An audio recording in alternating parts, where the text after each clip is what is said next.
Welcome to Quantum Leap. I'm your host, Toyin Umesiri, author of Mindset of an Entrepreneur. Today, I want to teach you how to enter new markets and how to develop your market entry strategies. So, when you're ready to expand your business into new markets beyond the US, as example, one of the things you would need to put together is your export strategy and your market entry strategy. Because the rules of doing business here in the US is very much different than if you were to go to Mexico or Canada or other countries around the world. There are customers and clients that are potentially interested in buying your products and your services. So, how do you connect with them? How do you find those buyers? How do you position your product and your services in a competitive way in new markets?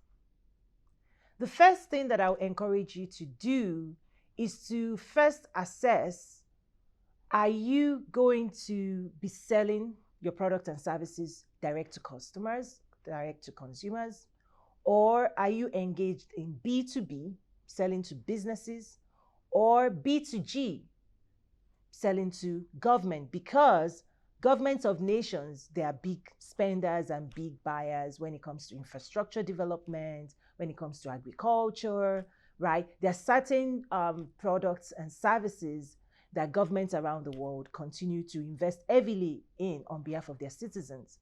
So there's also opportunity for you to engage in B2G.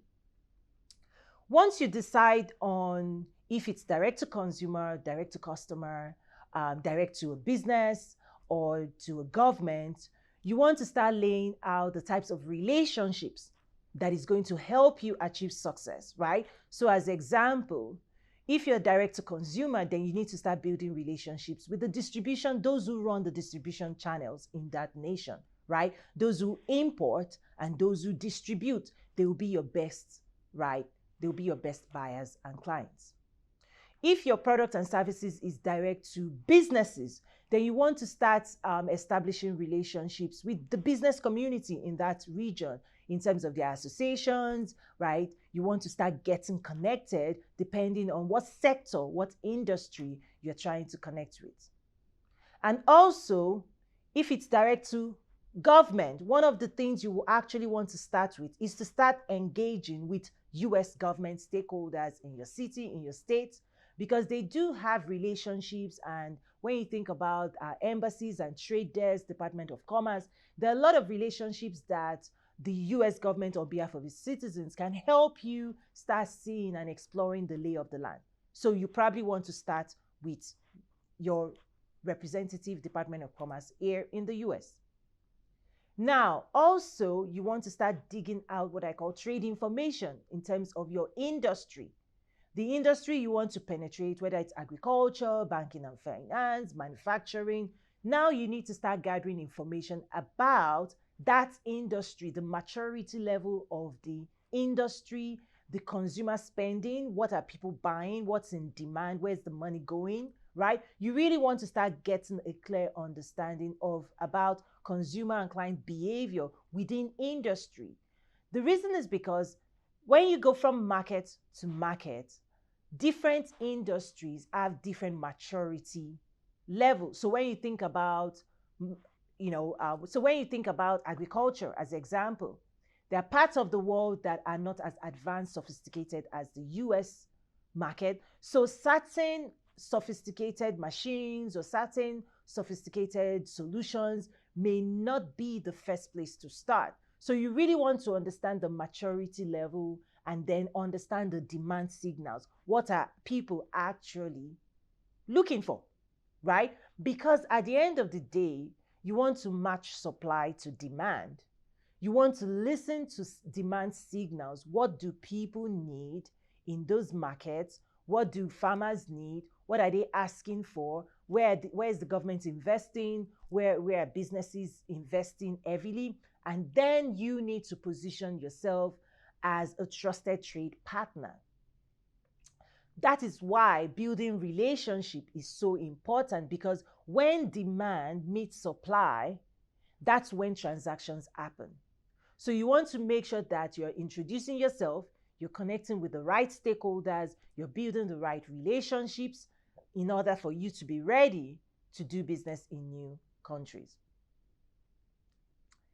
What you also need to start exploring is relationship with the banking side, trade financing institutions, particularly here in the US as example. So whether it's the UX Exim or your banking resources, you need to start preparing them and letting them understand that you're looking to expand your products and services to new markets.